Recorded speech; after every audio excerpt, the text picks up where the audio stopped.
하나님 말씀 봅니다. 요한계시록 21장 21절 한 절입니다. 요한계시록 21장 21절 한 목소리로 같이 읽습니다. 그 12문은 12 진주니 각 문마다 한 개의 진주로 되어 있고 성령들은 맑은 유리 같은 정금이더라. 아멘. 오늘은 12문의 비밀이라는 제목으로 말씀을 나누도록 하겠습니다. 앞에서는 그리스도의 몸의 비밀 이런 말씀을 나눴죠. 그리스도의 몸의 비밀의 말씀을 따라가다 보니까 주중에 왜 새벽 기도 시간 나눈 말씀 중에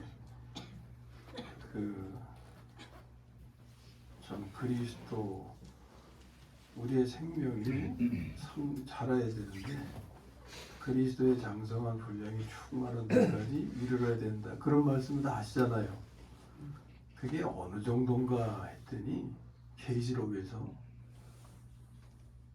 그 성의 길이와 넓이와 높이를 말씀하시잖아요. 그게 얼마나 돼요? 12,000 스타디온이죠. 그게 키로로 따지면 2,000km가 넘어요. 2,300km. 그러면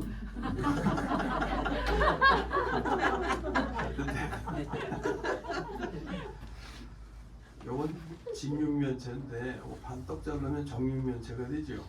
정육면체는 가로 세로 높이 길이가 같잖아요. 그러면 지금 가로가 2,000km라는 거 2,000km. 세로도 2,000km. 딱 뭐 2,000 넘지만 하여튼 2,000으로. 그러면 높이가 또 2,000. 상상할 수 있어요? 와, 그리스도의 장성한 분량이 충만한 데 이르러야 된다. 우리의 생명이 그래야 된다 했는데 그렇게까지 되는지는 상상도 못했어요. 어마어마한 거죠. 그죠? 그러니까 하나님의 구원과 축복과 우리 미래의 운명이 되는 게요. 우리가 상상하는 건 아무것도 아닌 거예요. 어마어마한 거예요. 그걸 그때 가서는 이제 직면하면서 누리게 되겠죠. 그죠? 지금 우리가 아는 하나님은 어렴풋이 아는 하나님이라고 했죠. 대면하면 분명하게 알게 된다 그랬는데 왜 우리가 조금 드러난 건 빙산의 일각 이렇게 표현하는데 사실 우리가 아는 하나님 그리스도 이거는 빙산의 일각에 불과한 것 같아요. 그거 보니까 계시록 우리가 상징 속에 상징과 비유 속에 하나님의 그 진리의 말씀이 숨겨져 있는데 더군다나 이 계시록 부분에는 더 그렇잖아요. 오늘은 요 한 절 중에서도 이 진주에 대해서는 말도 못해요. 문에 관한 말씀만 이제 간략하게 나누게 될 텐데 이 상징 속에 담겨 있는 하나님이 감춰놓으신 것들 하나하나씩 이렇게 알아가게 되면은 야, 하나님의 구원이 정확하고 틀림없고 이런 걸 우리가 알게 돼요. 아, 나의 구원이 틀림없고 하나님 말씀하신 나의 미래의 운명과 축복과 이것이 틀림없고 그것이 어마어마한 거구나 이런 것을 알게 되는 거죠. 감춰져 있으니까 드러나지 않으면 모르잖아요. 근데 감사하게도 우리에게는 하나님이 밝혀주셨단 말이에요. 그래서 비밀이라는 말을 쓰지만 드러난 비밀인 거예요. 우리에게는 이방인들에게는 여전히 감춰진 비밀이고 오늘도 그 비밀이 우리에게 더 확연히 드러나서 믿음이 더 확고해지고 그리고 하나님의 축복이 미래적으로 표현되지만 현재적으로 누릴 수 있다고 그랬잖아요. 미래적인 내용을 깨달아서 그것을 현재적으로 누리는 삶이 될 때 그게 문으로 들어가는 문의 의미가 그거예요. 문은 들어가는 거죠. 들어가는 거. 여기 들어오실 때 문으로 들어오셨잖아요. 창 타고 들어오신 거 아니잖아요. 물론 문의 의미가 뭐 나가는 의미도 있지만 여기 일단 들어온다는 이 성에 들어간다는 의미가 중요한 거거든요 여기. 그래서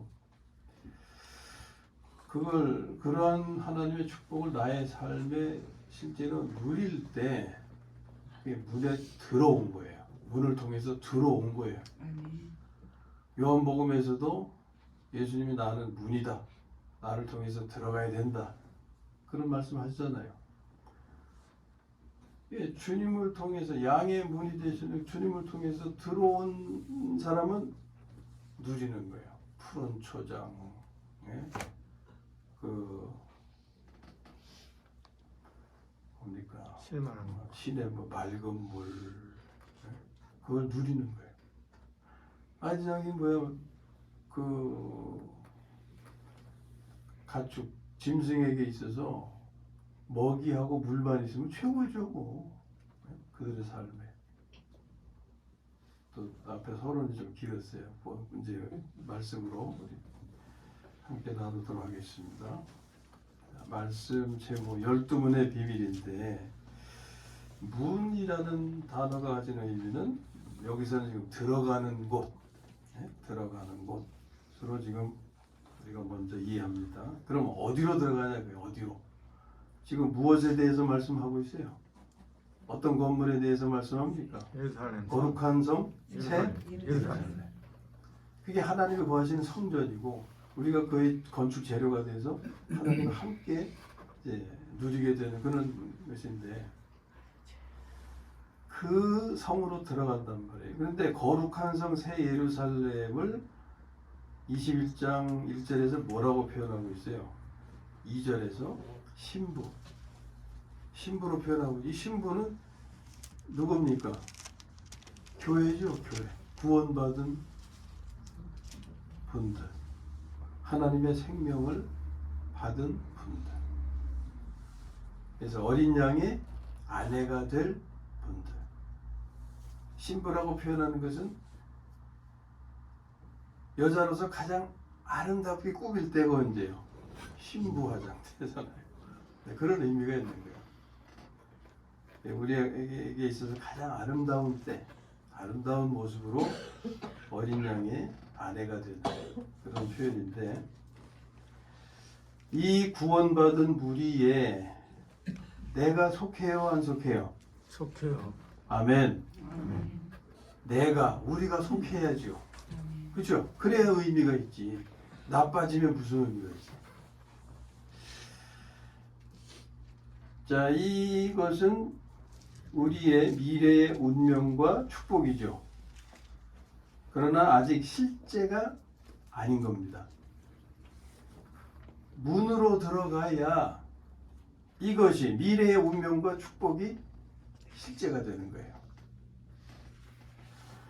자, 그러면 이제 문제는 뭐냐? 이 문으로 어떻게 들어가느냐 하는 거예요.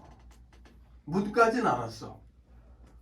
건물도 알고, 예? 거룩한 성 새 예루살렘이 우리의 미래의 운명이고 축복이고 뭐 다 알았어요.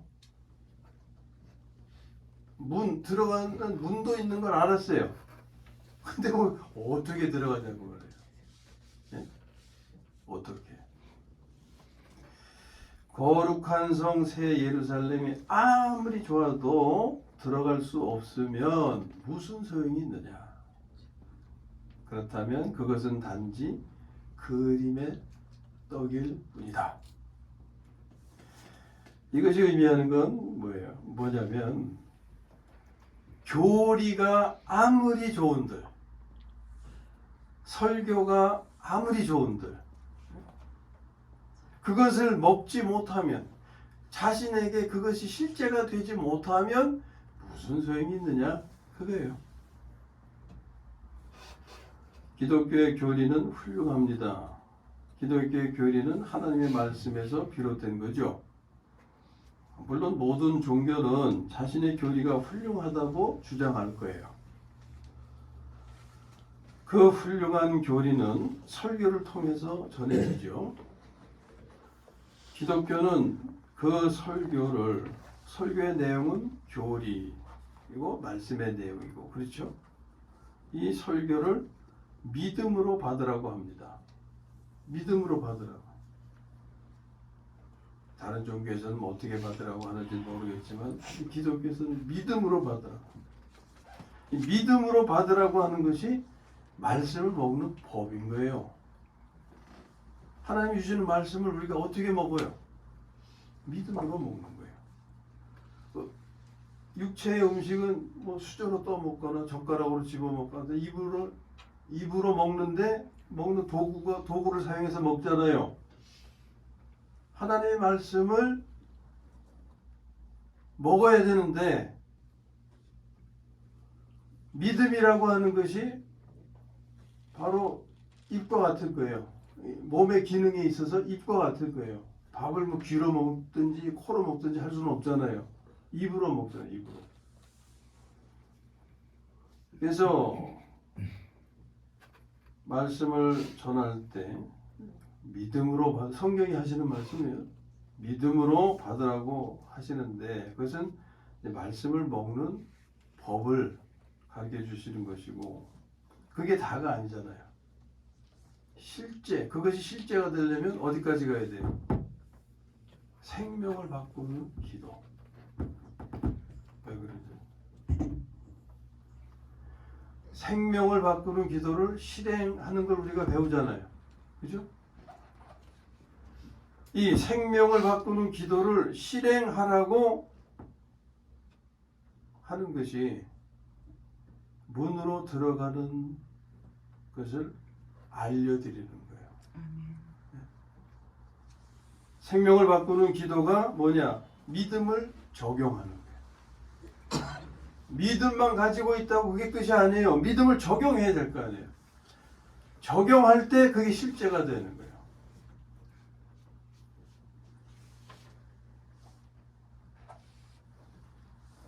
내가 아무리 믿음이 있어도 성질날 때 주님 저희 온유가 되어주세요. 안 하면 온유가 실제가 될 수가 없는 거예요.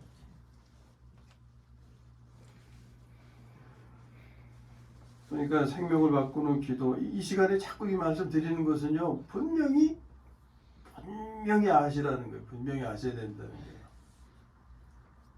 앞에 처음에 우리가 들어가야 될 성이 있고 문이 있음을 성경이 알려줘도 어떻게 들어가는지를 모르면은 들어갈 수가 없는 거예요.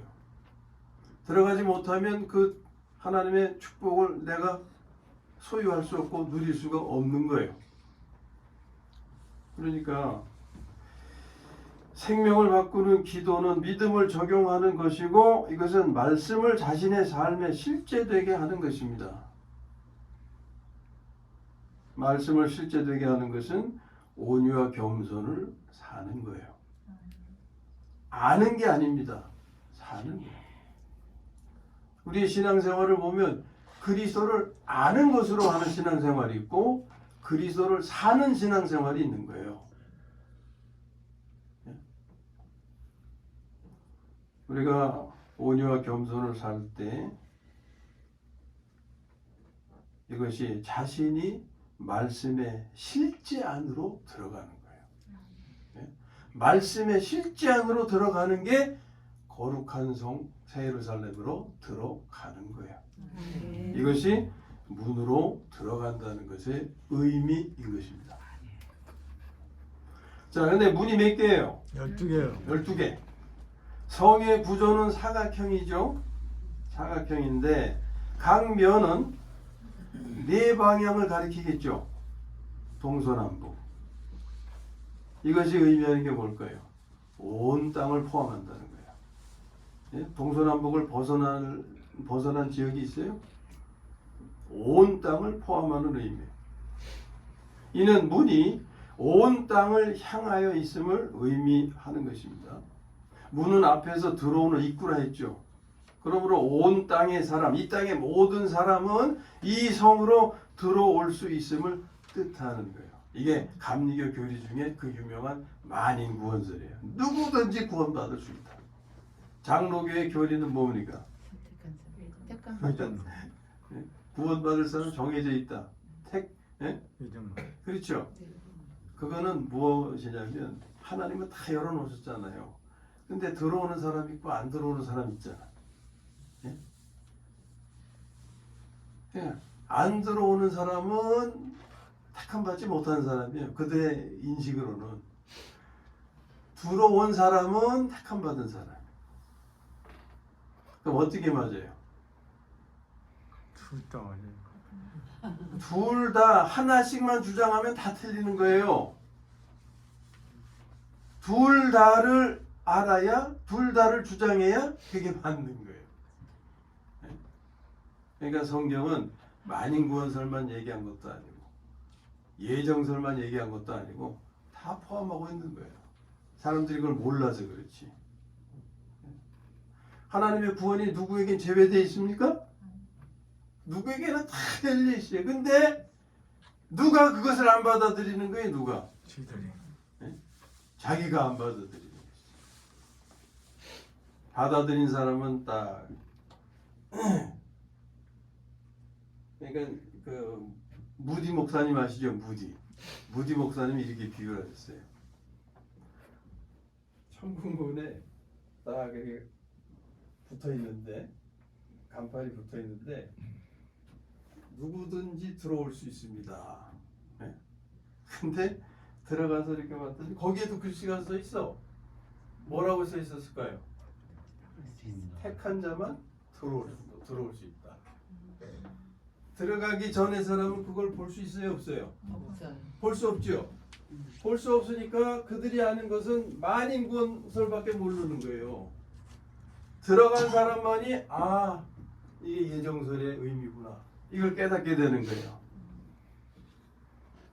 그러니까 만인구원설이나 예정설 가지고 머리 터지게 싸우지 말아요. 싸울 필요가 없어요. 싸울 이유가 없어요. 그건 성경 말씀을 모르는 사람들이 그냥 하나만 알아가지고 우기는 싸움이니까 싸울 필요가 없어요.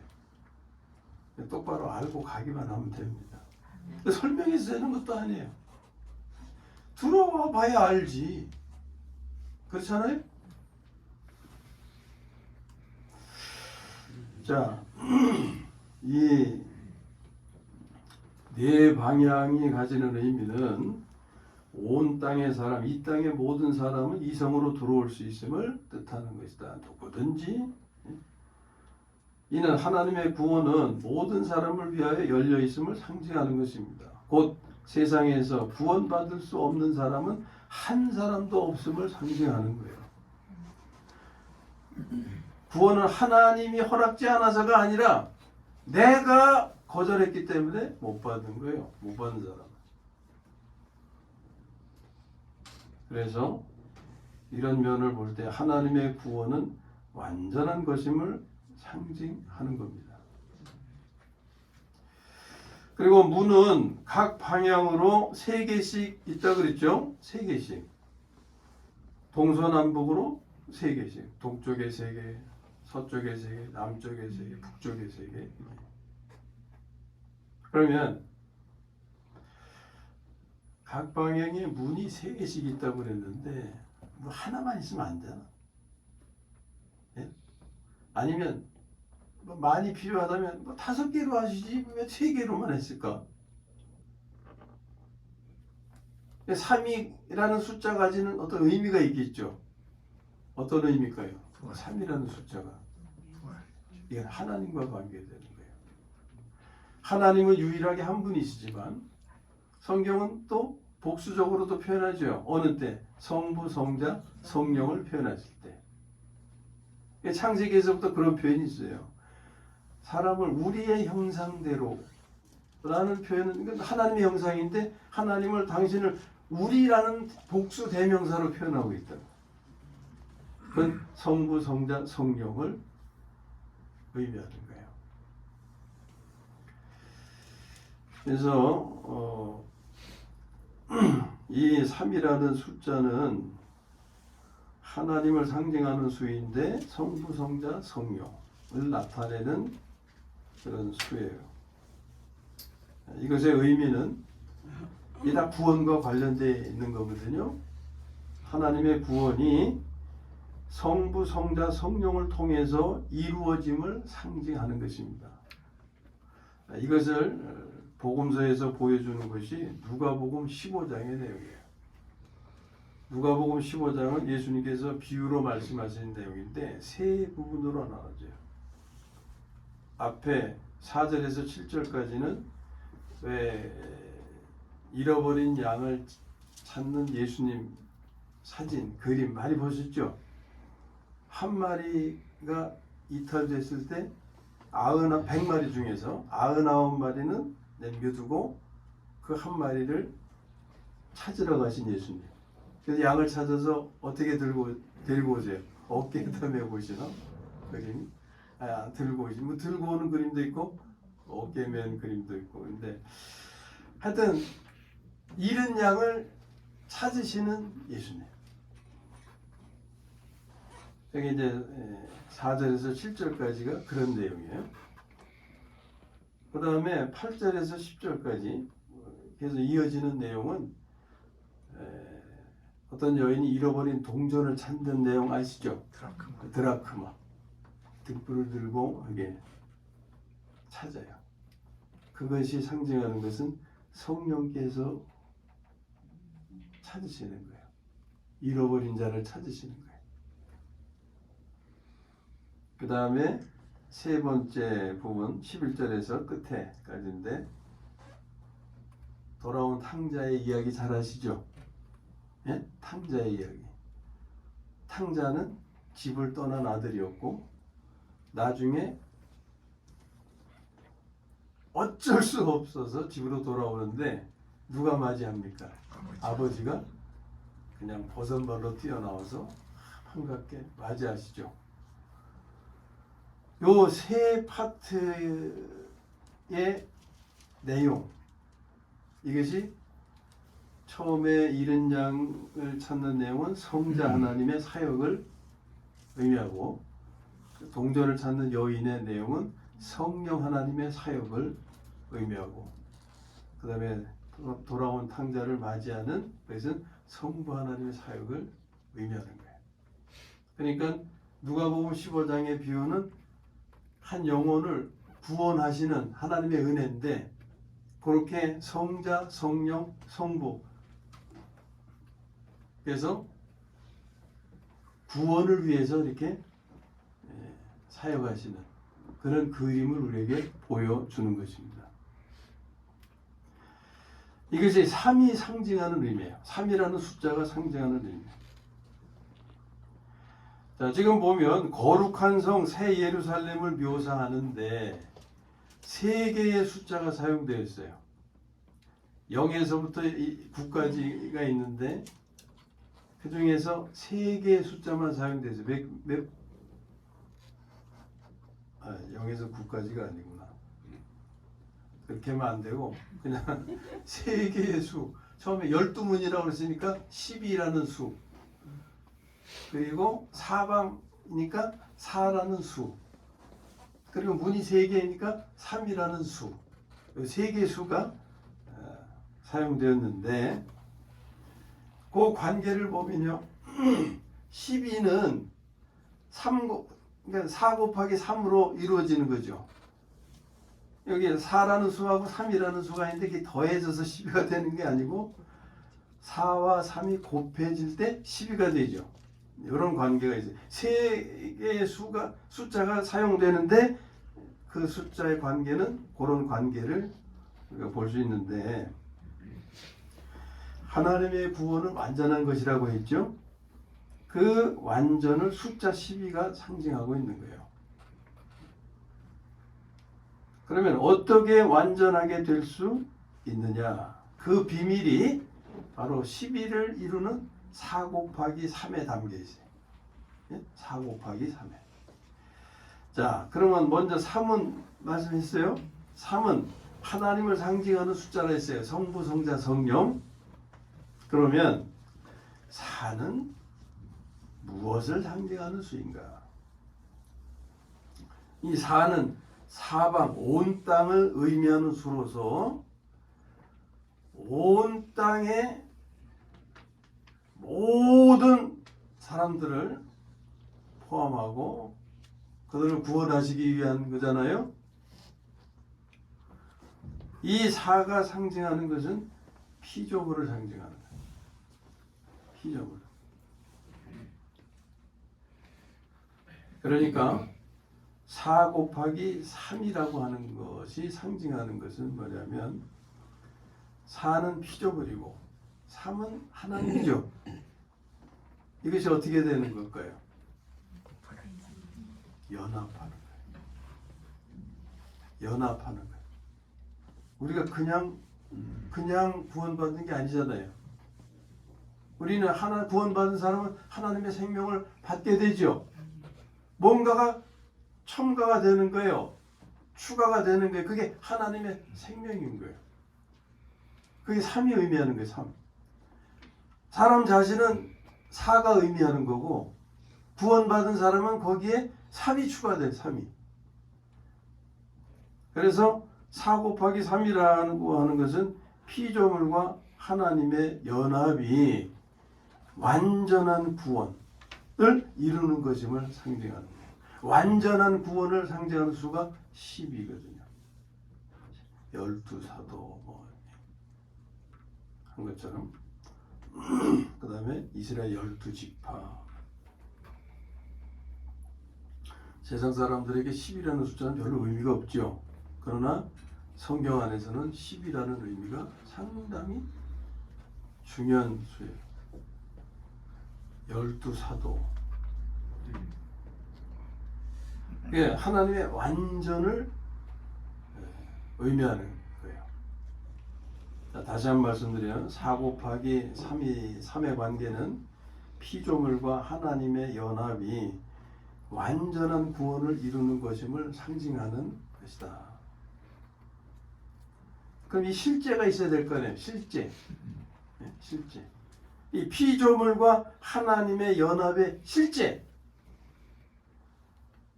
그 최초, 그 시초, 제일 먼저 보여진 것이 어디냐면 바로 예수님. 마리아에게서 성령으로 잉태되신 것. 이게 피조물과 하나님의 연합의 최초의 사례인 거예요. 믿어지십니까? 아멘.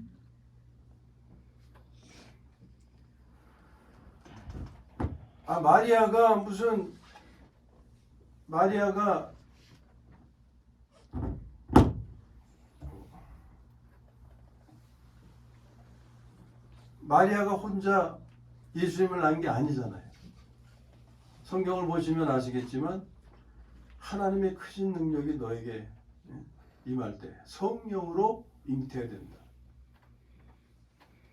그러니까 예수님은 마리아라고 하는 피조물에서 하나님이라고 하시는 분이 연합이 되어서 우리에게 보여지신 첫 사례다. 그리고 그 다음에는 어디서 보여지는 거예요? 그런 이 피조물과 하나님의 연합이 그 다음에는 어디서 볼 수 있는 거예요? 그리스도인. 그리스도인들의 거듭남이 바로 그거예요. 거듭남. 거듭남은 뭡니까? 하나님의 생명을 받아서 새롭게 출생하는 거죠. 그래서 그리스도 안에서 우리는 어떻게 돼요? 새로운 피조물이 된다고 했잖아요. 이 새로운 피조물이 피조물과 하나님의 연합으로 존재하게 되는 것인데 이 비밀이 이 숫자에 담겨 있다는 거예요. 4 곱하기 3에. 그리고 그 하나님의 구원은 완전한 구원이지 불완전한 구원이 아니잖아요. 완전한 구원을 상징한 숫자가 10이라는 숫자인 거예요. 이걸 아신다면, 이걸 깨달으셨다면 이제 예수님이 니고데모에게 하신 말씀이 이해가 되는 거예요. 하나님 나라에 들어가려면 어떻게 해야 된다 그랬어요? 거듭나야지. 물과 성령으로 성령으로 거듭나야지. 거듭나야. 피조물인 너는 하나님과 연합하여 하나님이 주시는 생명을 받아야 하나님 나라에 들어갈 수 있다. 그걸 말씀하는 거예요. 예. 다른 데서는 상징 비유로 할 때는 숫자나 뭐 이런 것으로 표현했지만 예수님은 그걸 풀어서 직접 말씀하시는 거예요. 예? 이것이 바로 12문의 비밀입니다. 오늘 우리가 나누는 12문의 비밀. 이 비밀은 이방인들에게는 아직도 감추어져 있지만 그리스도인들에게는 이미 밝혀진 거예요. 이 비밀의 내용은 그리스도인의 운명이요 축복입니다. 그리스도인들은 이것을 영 안에서 현재적으로 누릴 수 있다고 했지요. 그것은 하나님의 생명으로 살고자 하는 것입니다. 아무리 우리의 미래의 운명이 어떻고 축복이 어떻고 아무리 좋은 말로 전해졌어도 그걸 내 것이 되게 할 수 있는 방법, 길을 모르면 소용없잖아요. 그림의 떡이야. 안 들으면 못해. 그렇잖아요. 근데 알려드리잖아요. 알려드리잖아요. 그것을 내 삶에 실제되게 하는 길, 방법이 뭐냐? 하나님의 생명으로 살고자 하는 거예요. 다른 거 없어요. 그럼 하나님의 생명으로 살고자 하려면 어떻게 돼요? 자신이 하나님의 생명을 받은 존재임을 알아야죠. 그걸 모르면 하나님의 생명으로 살 수 있겠어요? 하나님의 생명을 받았어도 하나님의 생명으로 살아야 되는데 하나님은 하나님의 생명으로 살으라고 당신의 생명을 주셨는데 받은 우리는 그 어떻게 사는지 사는 방법을 몰라. 알려드리잖아요. 믿음으로 살아야 된다. 믿음. 이 잔머리 굴려서 자기 옳은 소견대로 살면 안 되고 믿음으로 살아야 돼. 믿음으로 사는 것은 믿음으로 하나님의 말씀, 하나님의 축복과 모든 것이 자기 삶의 실제가 되려면 믿음으로 살아야 되는데 그 믿음을 적용해야 될 거 아니냐고 말이에요. 믿음은 있다고 하지만 적용하지 못하면 그 믿음은 믿음이 아닌 거예요. 네? 믿음을 적용해야 믿음을 적용하는 게 생명을 바꾸는 기도를 실행하는. 성경은 우리에게 온유와 겸손을 말씀하시잖아요. 예수님이 그러한 삶을 실제로 보여주시면서 내게 와서 배우라. 내게 와서 배우라. 배운다는 것은 배워서 그렇게 하라는 거 아닙니까? 예수님이 우리에게 온유와 겸손의 삶을 보여주셨는데 그리고 그것을 배워서 하라고 했는데 어떻게 하는 거예요? 예수님이 그러면 온유와 겸손을 사셨는데 어떻게 사셨냐? 이걸 알아야 될 거 아니에요. 요한복음 6장에서 알려주잖아요.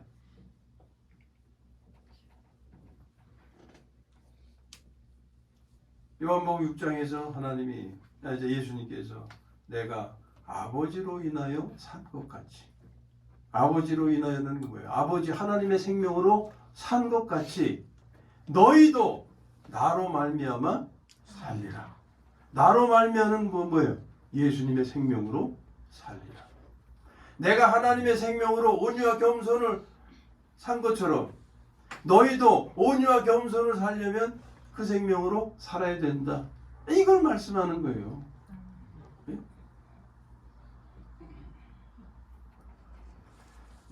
그 내가 온유와 실제의 삶이 나의 삶이 될 때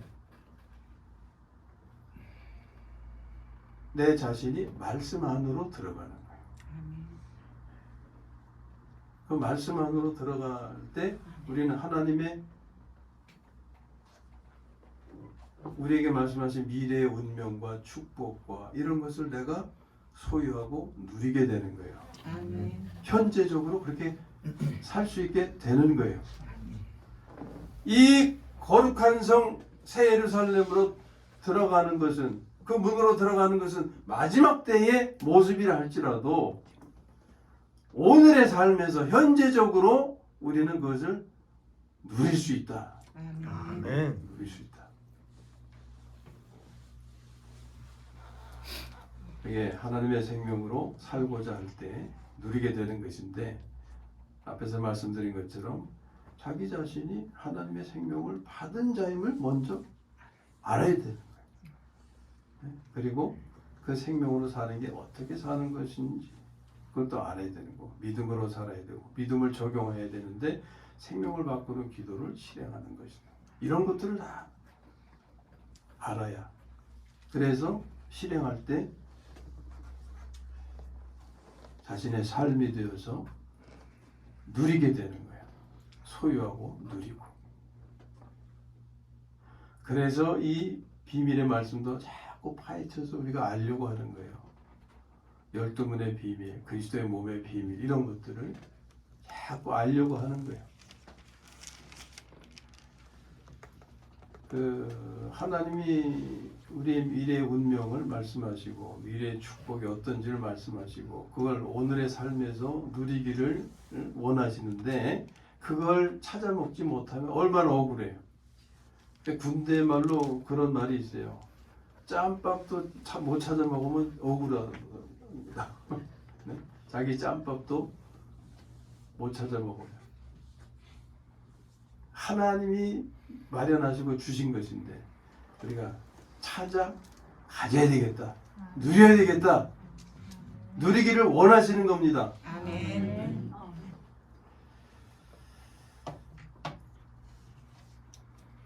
말씀을 이제 마쳐야 되겠어요. 이 비밀의 내용, 오늘 우리가 쭉 나눈 말씀, 이 비밀의 내용은 그리스도인의 운명이요 축복입니다. 아멘. 그리스도인들은 이것을 영 안에서 현재적으로 누릴 수 있다고 했습니다. 아멘. 그것은 하나님의 생명으로 살고자 하는 것입니다. 생명을 바꾸는 기도의 실행이 이것을 실제되게 합니다. 이것이 실제로 구원의 문으로 들어가 거룩한 성 새 예루살렘에서의 삶을 누리는 것입니다. 곧 이 땅에서 현재적으로 천국을 사는 거예요. 아멘. 아무쪼록 하나님의 생명으로 살기를 힘써 이 땅에서 천국을 살다가 세상이 끝나는 날 하나님 나라에 들어가 영원한 천국을 살게 되시기를 주님의 이름으로 축원합니다. 아멘.